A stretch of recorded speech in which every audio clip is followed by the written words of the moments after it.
Good morning, Bill Atkins, Area Director of Area 61, and welcome to my club presidents. I wanted to just talk today about membership.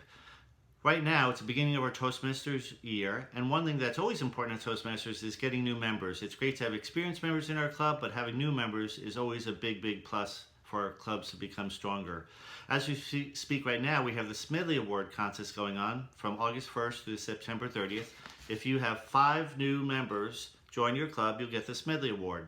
Smedley Award will give you a little bit of a bonus. You'll get 5 Toastmaster bucks for every new member that joins, as long as you hit that minimum of 5. So you get 5 new members, 25 Toastmasters bucks. But that doesn't stop there. If you get more than 5, you get $5 more for any new member that joins and pays their dues between August 1st and September 30th. So we're already actively going at that. I know some of the clubs are doing a really good job.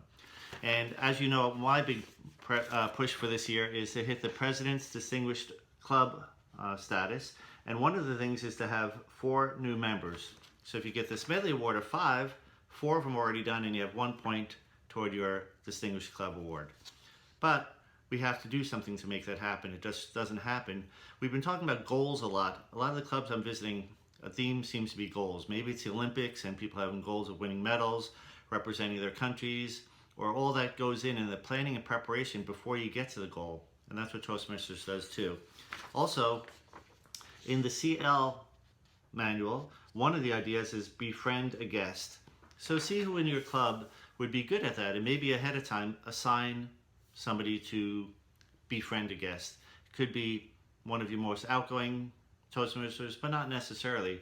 Have that person's role when they see a new guest come into your club before the meeting starts. Introduce them, warmly welcome them into their club, make them feel comfortable, introduce them to the president, the officers, and other members. Of course, we should always be using a guest sign-in book so that we can get the information of the customers, the new guest's name and their email contact information so we could follow up after the meeting. Another great idea I've seen clubs use successfully is having these name stickers where it's blank, and the person that's coming in, the one who's befriending the new guest, would say, "Oh, let me have you fill out your name on here." They put it on their chest, and now other members, when they see that, they see, "Oh wow, it's a guest," right? Because they have a sticker on it, and they know their name. So instead of going, "Oh, who are you?" you can walk up, "Oh, hi, Charlotte." Again, using names really matters for people to be welcome in your club, and isn't that what it's all about? Another idea that I've seen some clubs use is have a 1-sheet intro sheet to give to your guest when they come in. And I took this from Bay Ridge Toastmasters, but you could do the same thing yourself. It's what's going on here, and it gives a few of the things that go on at the club. Now you could incorporate this if you like, you can do whatever you want, but just to get the guest to feel a little bit welcome. You could also put any information that you have on future meetings, when you meet, where you meet, and hand this to the new guests so that they have something while the meeting's going on. Before the meeting starts, the president should always ask the guests to stand and give a short introduction. I would say ask them to give an introduction about 30 seconds because you don't want somebody giving a 2-second or a 2-minute or a 5-minute introduction. And maybe just ask, how did you find out about Toastmasters? Now you have a new guest come in your club. They've already stood up in front of the club. Everybody claps and they feel welcome. When it comes time for table topics, a good idea I've seen at clubs too is you should always have experienced members talking first, and you should also try to pick members that don't have a speaking role. Maybe somebody isn't doing a prepared speech and they haven't signed up for one of the roles. You want to try to get as many people as you can talking, but after the experienced member is speaking, you get a few of them, then that's a great time to ask the guest to come on up to the front of the room and get them feeling welcome and part of the meeting. Again, so the guest comes in, he or she introduces themselves, they've now had an active part, but do make sure that you tell them how long to speak, because I've seen 2-second table topics and I've seen 20-minute table topics, and the idea is to let the person know so that they feel comfortable and welcome what the expectations are. At the end of the meeting, the president at the end of the meeting should ask the guests if you could please stand up, and now we know them by name, so you'd say, "Oh, Charlotte, could you please stand up and tell us what you liked best about tonight's meeting?" This again is giving the guest another opportunity to stand up in front of the club. And when you say, what did you like best? It sort of forces the person to come up with something good and to think on their feet, which is another way to make the guest feel warm and welcome. After the guest does join, an idea would be to have a new member club induction into your club. And one of the ways that you might do that is pick the first meeting of every month that any new members who have joined since the previous month will be brought up to the front of the room, and your VP of membership should really be doing that role, and we'll have the induction, maybe reading the Toastmasters Promise, but making the rest of the club know that Charlotte or whoever the new guest who's now become a member has joined, because I've also seen that sometimes guests reoccurringly come to meetings and we really don't know who has and hasn't joined, and that's a great way for a new guest who's become a member to feel welcome.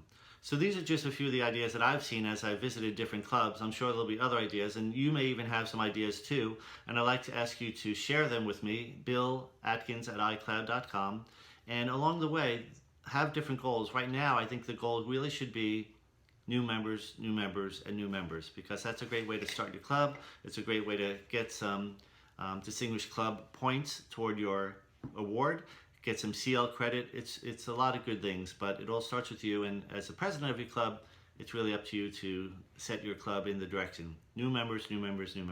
This is Bill Atkins. Have a great day. Please keep your hands up if you can see the future. My hands are down. I can't see the future. None of us really can. And so you don't know what opportunities, situations, people, scenarios might present themselves as you go through your career and through your life. So it's hard to know which skills you might need to have in your quiver, right, in order to pull out and meet the opportunities that you have ahead. I think that as we go forward in our increasingly technologically driven age, certain skills will be highly beneficial, increasingly rare, and sought out. In my opinion, one of those is the ability to stand in front of an audience, connect to strangers, and get a point across quickly, verbally. It's a sentence I worried about saying because I'm doing the thing that I just said, right? Now, my objective today is to help give you some ideas or suggestions for developing habits and mindsets of effective public speaking. And by the way, in our introductions, I really noticed that some people already have the seed of these strong skills. If you're a goal-oriented person, no matter what your comfort level is, we all have room for growth. And no matter where you're at with these skills, I hope that you can go away with some good notes and quotes today. If you are one of these people who loves jumping up and grabbing a microphone and being in front of others, then I hope you'll give me some suggestions on how I can do a little better with a presentation like this in the future.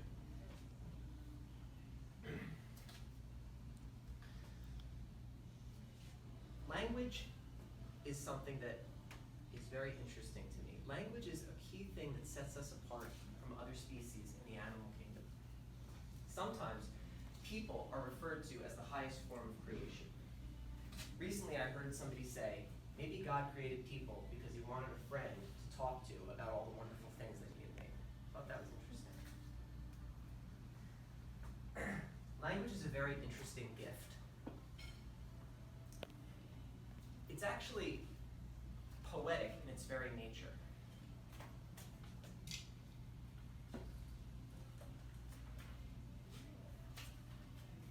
This word stands for this thing, and it also stands for the sound table. The letter T stands for the sound T. In poetry, one thing stands for another. So our brain actually works in a poetic way. The fact that there are three different forms for the same concept: the sound, the word, the thing.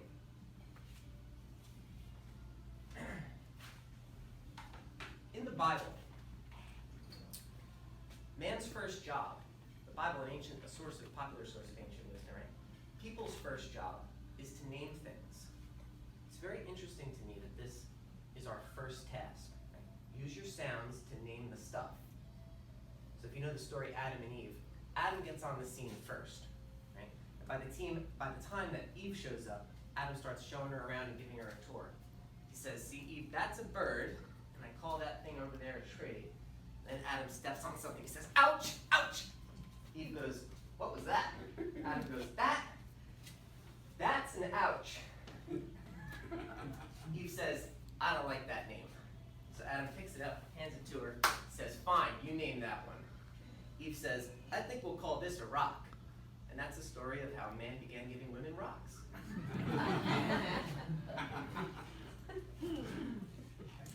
Science tells us that people have been around for more than 100,000 years. But it's only in the last 5,000 that we've gone from prehistoric Stone Age to the iPhone. How did that happen? If you've ever been on, I wonder if anybody in the room has ever been on the ride Spaceship Earth at Epcot at Disney World. Spaceship Earth takes you through scenes in Western civilization. And what you realize is that the major moments in human history have been moments when communication took a jump forward in some way or other.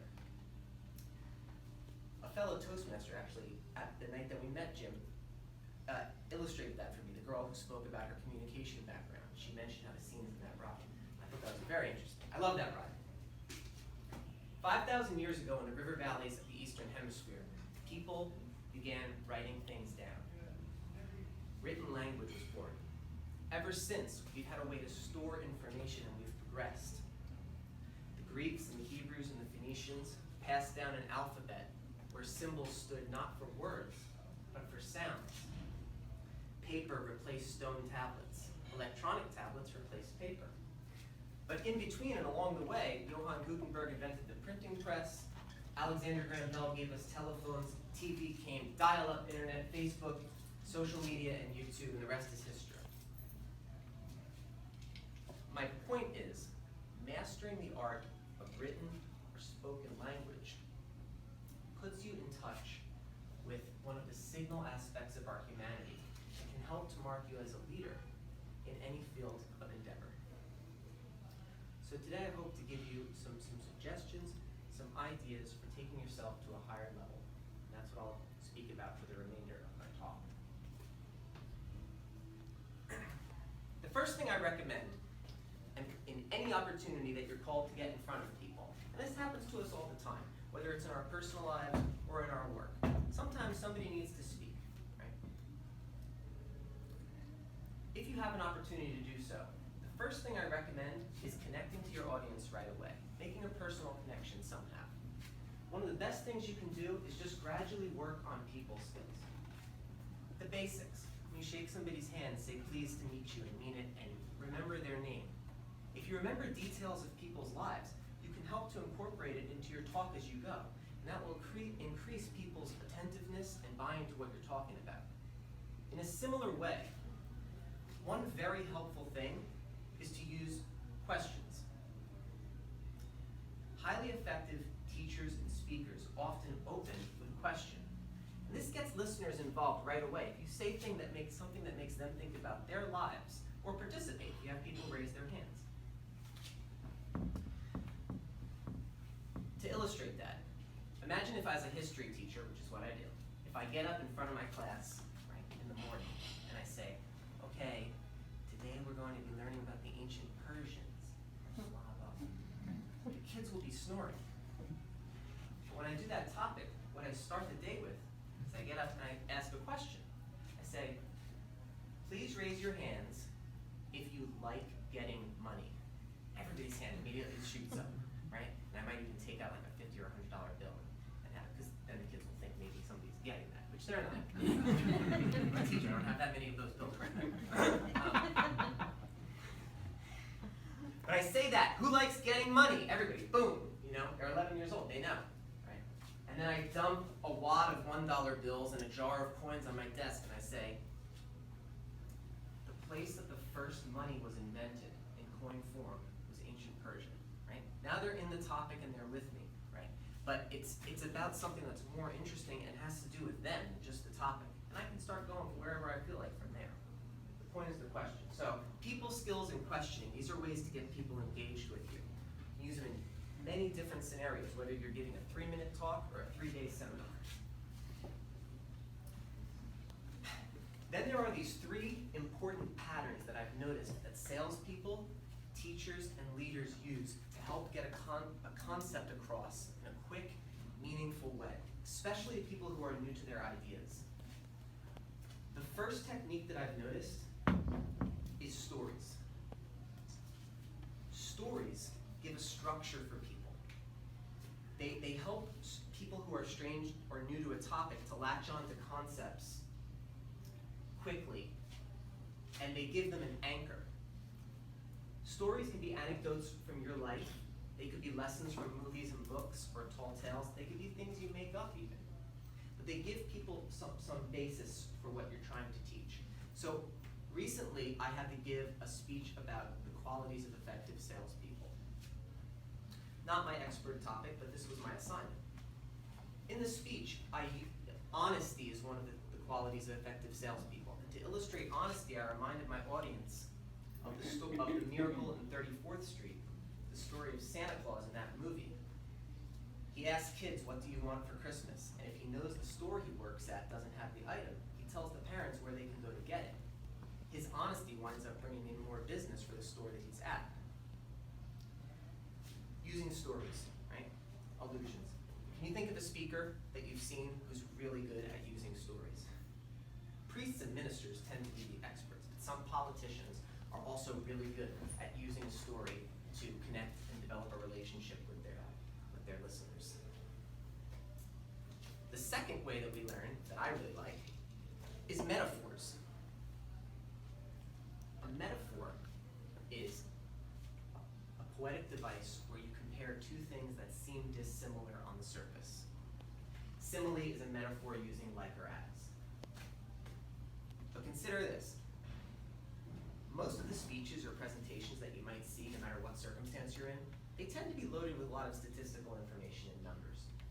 Statistics can be really helpful and necessary, but they tend to be dry and sometimes can be inaccurate. In fact, did you know 70% of statistics reported in speeches are made up on the spot, including this one. I encourage you to use metaphors to illustrate points for people in any situation you might have to speak. And this is actually an extension of something we do naturally in conversation. Metaphor is almost how we speak about everything. In the same way I said language is poetic, it's a very similar idea. It's difficult to have a conversation without making a metaphor. We do it all the time. Whenever we say something like, this show is as boring as watching paint dry, or my day was a marathon, or this meal is heaven. We do this naturally. It's vivid language that expresses our point. I'm telling you to get strategic about thinking about it when you stand in front of people. Remember that this is a tool you can go to. Actually, all the poetic devices we've all learned once upon a time in school are great tools. Whether it's alliteration, hyperbole, extreme exaggeration, right? Personification. If you have a chance to speak to people, whether it's kids or adults, if you can go to use those tools in your speaking, right, you're going to help illustrate your points in a more vivid and expressive way. Poetic language tools, they help to make your talk musical and vivid for people. I saw my friend Jim give a speech the other day. He memorized this huge rhyme. I'm telling you, we were locked in. The audience was locked in because it was like 5 minutes and he had a rhyme scheme through the entire thing. It's awesome. Jim, you just said to me a minute ago, you're like, I love that poetry. It helps people. The third tool for teaching that I really like to use, or that I think about, is humor. Humor is something that comes more naturally to some people than others, but it is a muscle and a skill that you can develop. Some of the best public speakers in the world are the comedians. They're fearless.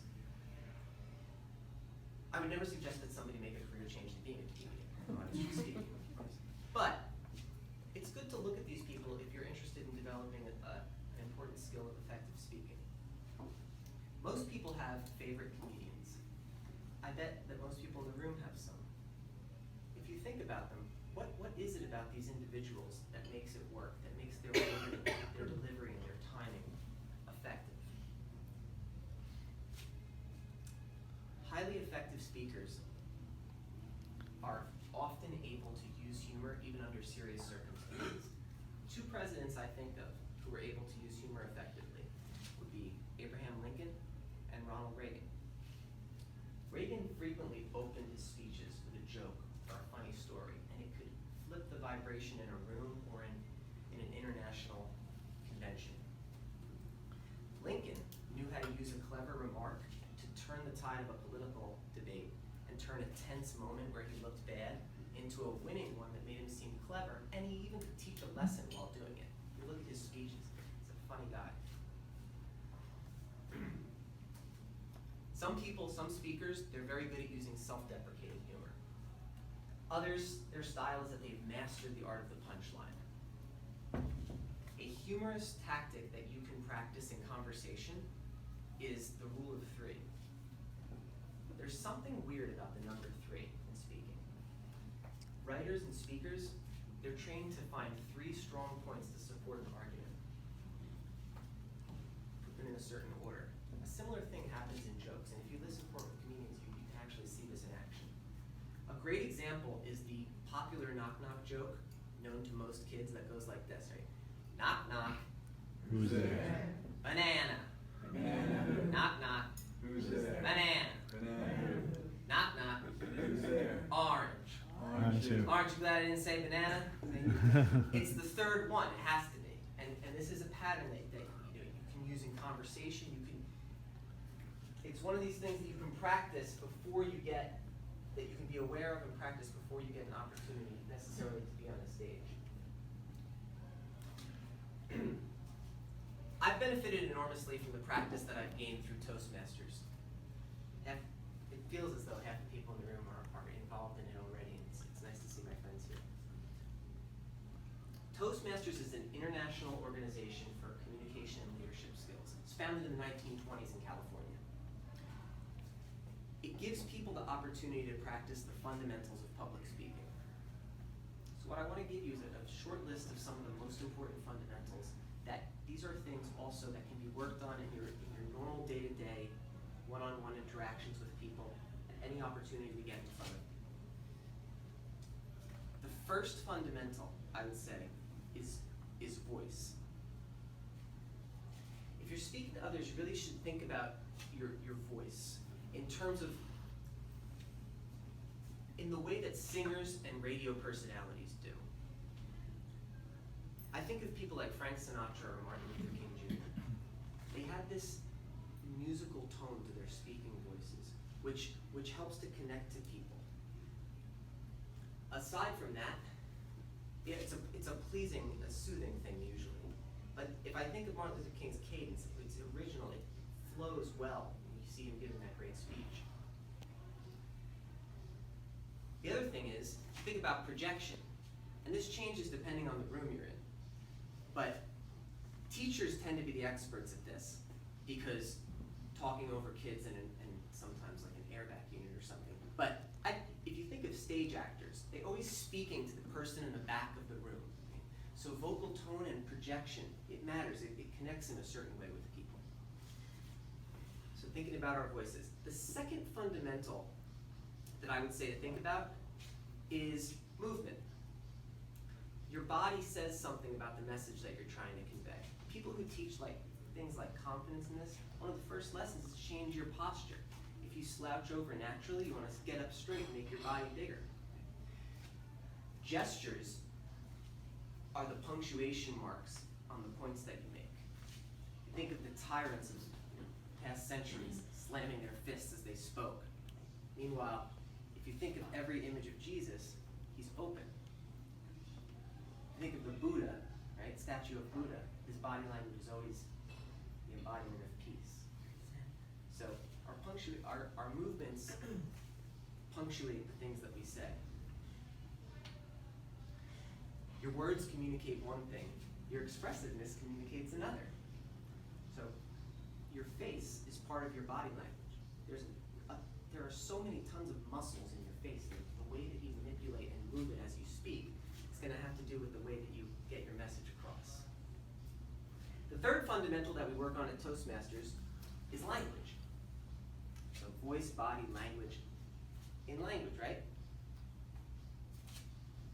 Working on the flow of your sentences, where you put emphasis on a sentence and the words, can have a big effect on the message that comes across. We also work on the elimination of filler words. What are filler words? Bingo, bingo, yep. The most famous is like, but and are more common to hear probably.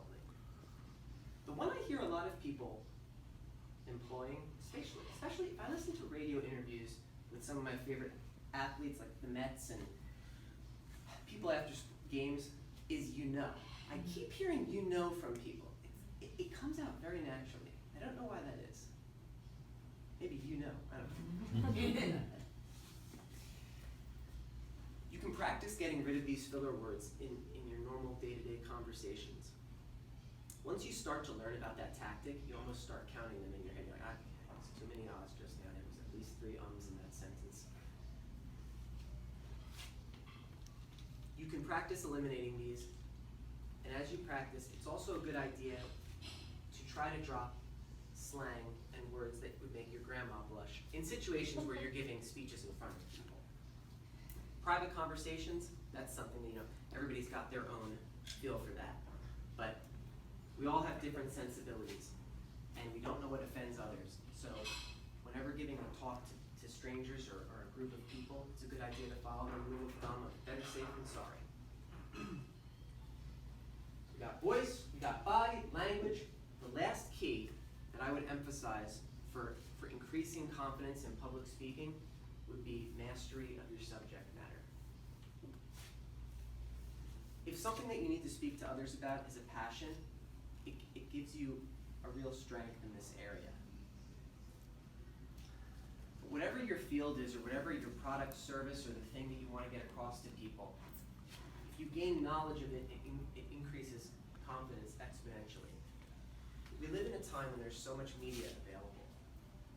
To look for the experts in a field, to become a reader, a listener, and watching things, this builds up knowledge in your mind. Vince Lombardi once said, the quality of a person's life is in direct proportion to their commitment to excellence. We commit to excellence in being knowledgeable. Abraham Lincoln said, I will prepare and someday my chance will come. He was right. I believe if you continuously put good stuff into your mental factory, it will bubble to the surface when you need it. Conversation and opportunities to present. At the same time, I believe in mental cross-training. If you have other passions and hobbies outside of work, it's fun to get into them and go deep and find things about them and work on them. So, finding documentaries, finding speakers. When I'm at the gym, I'm usually listening to something in my headphones. Very often it's a talk of some sort. When I first started doing this, my friends started making fun of me because they listen to music usually, and they'd say, what are you listening to lectures about? And I said, well, it's mostly stuff with my class, which was true at the time. About the first year and a half I was doing this, 2 years maybe, I was listening to stuff that went with my history classes. But I got a little bored of it. And one day at the gym, I started YouTube searching words. I started searching words like success or finance or fitness or energy, whatever popped into my head. And I found lists of videos. And I would just stream into my headphones speeches and talks given by people on these, whatever concept popped into my brain. And I found a set of speakers that I really enjoy. Now I listen to almost every day. Renowned speaker Zig Ziglar once said, motivation is like showering. You need it again every day. You gotta keep doing it because it wears off. That makes a lot of sense.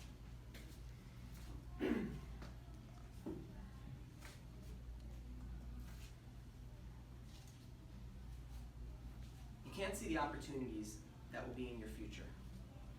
And so there's no way to know which skills you might need. I think that if we master the art of communication, opportunities will present themselves and these skills will be increasingly sought after, as they become increasingly rare.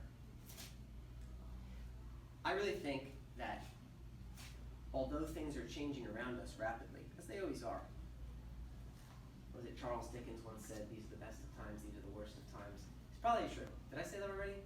No. Okay, yes. Wasn't sure which quote I had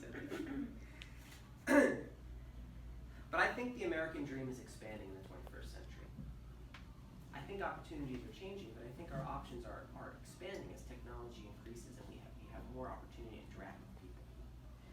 But I do believe also that it's going to be people who are resourceful, optimistic, and have unique skills who are going to be able to make the most of the opportunities ahead.